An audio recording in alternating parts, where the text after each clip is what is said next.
Bismillahirrahmanirrahim. Alhamdulillahirabbil alamin wassalatu wassalamu ala rasulil karim nabiyina Muhammadin wa ala alihi wa ashabihi ajmain wa man istanna bi sunnati ila yaumiddin amma ba'du. Ikhwati wa akhwati rahimakumullah. Assalamualaikum warahmatullahi wabarakatuh. Pada kesempatan kali ini kita akan menyelesaikan babul ma'rifati wan nakirah, di mana pada sesi sebelumnya kita telah ulas mengenai isim nakirah, isim ma'rifah beserta dengan jenis-jenisnya. Dan insya Allah pada kesempatan kali ini kita akan menyelesaikan bab ini, yakni dengan membahas mengenai isim nakirah. Sebelumnya kita baca terlebih dahulu baitnya, yaitu 3 bait terakhir. Wa in taros man syai'an fi jansihi wa lam yu'ayyin wahidan fi nafsihi fahuwal munakkar wa mahma turidi takriba haddihi li fahmil mubtadi. Fa kullu ma li alifin wal lami yasluhu kal farasi wal gulami. Kita lihat pembahasan bait-bait tersebut, di mana uniknya di sini ketika beliau membahas mengenai isim ma'rifah, maka beliau yaitu Ibnu Abbah tidak memberikan definisi apapun, ya, tidak memberikan definisi apapun. Karena memang isim ma'rifah ini jumlahnya terbatas sehingga tidak butuh pengertian. Adapun mengenai isim nakirah maka berbeda, di mana isim nakirah ini tidak terbatas maka dia butuh definisi sebagai bentuk pembatasan. Di sini beliau menyebutkan wa in taros man syai'an fi jinsihi walam yu'ayyin wahidan fi nafsihi fahuwal munakkar. Yang mana artinya adalah jika engkau melihat atau mengetahui isim yang mencakup semua jenisnya dan tidak membatasi salah satu darinya, maka ialah yang disebut dengan isim nakirah. Nah, kita perhatikan di sini, sebetulnya definisi ini terbagi menjadi 2 kelompok. Yang pertama yaitu isman syai'an fi jinsihi, dan yang kedua adalah walam yu'ayyin wahidan fi nafsihi. Di mana 2 kelompok ini pada dasarnya adalah muradif, yakni sinonim, yang mana satu dengan yang lainnya saling menguatkan bahwasanya isim nakirah itu adalah isim yang mencakup semua jenisnya dan tidak, ya, yang alias tidak membatasi salah satu darinya. Nah, saya kira ini jelas. Semua isim yang menunjukkan atau mewakili jenisnya, misalnya kita mengatakan kitabun, maka semua buku, ya, semua buku apapun itu bukunya, buku matematika misalnya, buku sains, ataupun Al-Qur'anul Karim, yang mana dia juga termasuk dalam kategori kitab, maka bisa kita katakan dia kitab secara umum karena ini mencakup jenisnya yaitu buku. Dan kemudian bait selanjutnya wa mahma turid takrib haddihi li fahmil mubtadi faqulu ma li alifin wal lami yasluhu kal farasi wal gulami. Yang mana artinya adalah bila mana engkau hendak menyederhanakan definisinya atau memudahkannya agar bisa dipahami oleh pemula, maka setiap isim yang menerima alif lam maka dia adalah nakirah. Seperti al-faras dan al-gulam. Nah, ini adalah ciri yang paling praktis dan paling akurat untuk mengetahui isim nakirah. Yakni dengan cara apa? Isim tersebut ditambahkan alif lam. Ya, beliau di sini menyebutkan li alifin wal lami, alif di sini nakirah sedangkan lam di sini ma'rifah. Bukan maksud yang lain adalah semata-mata untuk tujuan wazan, yakni untuk memperindah ritme atau irama dari bait ini.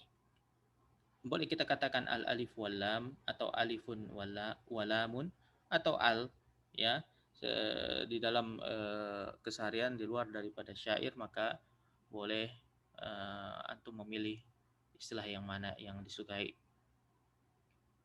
Nah, di sini beliau memberikan sebuah barometer atau cara trik untuk memudahkan bagi pemula tanpa melihat definisi yang cukup panjang yang tadi disebutkan oleh beliau, yakni dengan cara diberikan alif lam. Jika isim tersebut menerima alif lamnya, maka ia adalah isim nakirah.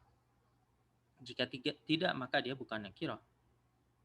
Misal contoh yang bisa kita ambil seperti syamsun, matahari. Ya, kita tahu bahwa matahari di alam ini hanya ada satu. Maka apakah ia nakirah atau ma'rifah? Jawabannya ia adalah nakirah. Lebih tepatnya disebut dengan nakirah muqaddarah. Yakni dia eh, dia tunggal, akan tapi dia dihukumi sebagai isim nakirah. Sehingga dia boleh kita jadikan sebagai khobar. Dan kita tahu khobar itu adalah nakirah. Misalnya dalam kalimat anti syamsun, engkau adalah matahari. Misalnya karena wajahnya yang bersinar seperti matahari, atau karena mungkin dia adalah orang yang banyak memberikan manfaat kepada orang lain, sebagaimana matahari menyinari alam, menyinari bumi ini, memberikan manfaat bagi makhluk yang lainnya. Maka syamsun di sini bersifat umum. Siapapun yang memiliki sifat sebagaimana sifat matahari, maka ia disebut syamsun. Sehingga itu juga sebabnya ia bisa dibuat jamak. Jamak dari syamsun adalah syumusun. Syumusun. Meskipun kita tahu matahari hanya ada satu di dunia ini.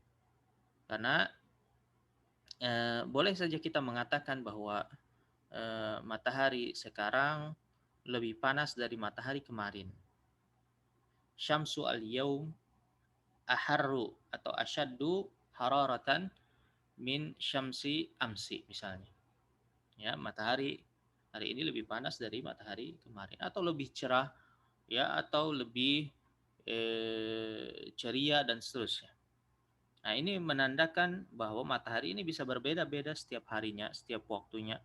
Sehingga penulis di sini memberikan trik cepat untuk mengetahui isim nakirah adalah dengan cara memberikan alif lam tanpa melihat maknanya.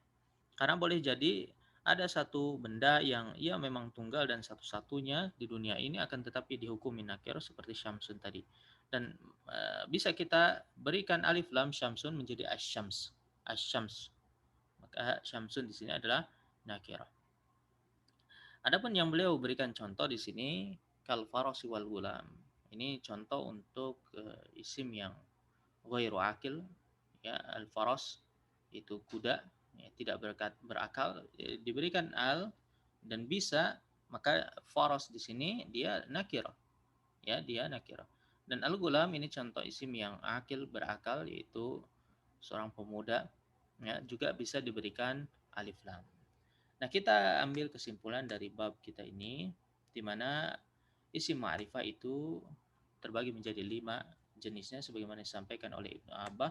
Yang pertama adalah dhamir atau kata ganti, contohnya huwa, yaitu dia. Kemudian yang kedua al-ismul alam, yaitu nama diri, baik nama orang, nama tempat, ya, nama apapun itu yang diberikan, yang dia memiliki nama khas untuk membedakan dia dengan yang lainnya. Misalnya Zaidun, ya, Zaidun ini adalah isim alam dan dia ma'rifah. Kemudian yang kedua dzul adah, yakni memiliki ada ta'rif, yaitu alif lam, ya. Sebagaimana tadi disampaikan, isim nakirah kalau diberikan alif lam maka dia menjadi ma'rifah. Ya, misalnya al-kitabu. Kemudian yang keempat al-ismul mubham, dan dia terbagi menjadi 2, yaitu ismul isyarah dan al-ismul mausul. Ya, contohnya adalah hadza, ini untuk isim isyarah, artinya ini, dan alladzi ini adalah isim mausul yang artinya yang. Kemudian yang terakhir adalah al-mudhafu ilal ma'rifah, yaitu yang diidhofahkan kepada salah satu dari keempat isim ma'rifah tadi. Maka ia dihukumi juga sebagai isim ma'rifah. Misalnya kitabuhu, ya, bukunya.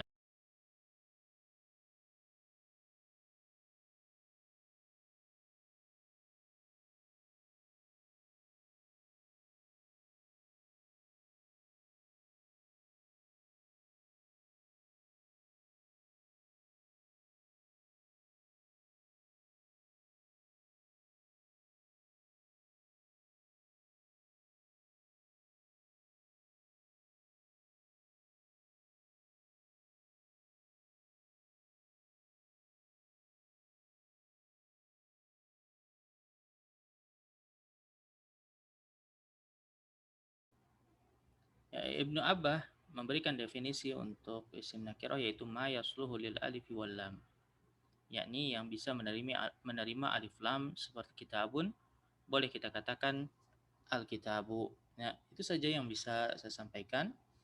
Kita baca kembali bait yang sudah kita bahas pada kesempatan ini. Wa in taros man syai'an fi jinsihi wa lam yu'ayyin wahidan fi nafsihi. Wa huwal munakkaru wa mahma turidi takriba haddihi li fahmil mubtadi. Fa kullu ma li alifin wal lami yasluhu kal farasi wal gulami. Wa sallallahu ala nabiyina Muhammad wa ala alihi wa ashabihi wasallam. Assalamualaikum warahmatullahi wabarakatuh.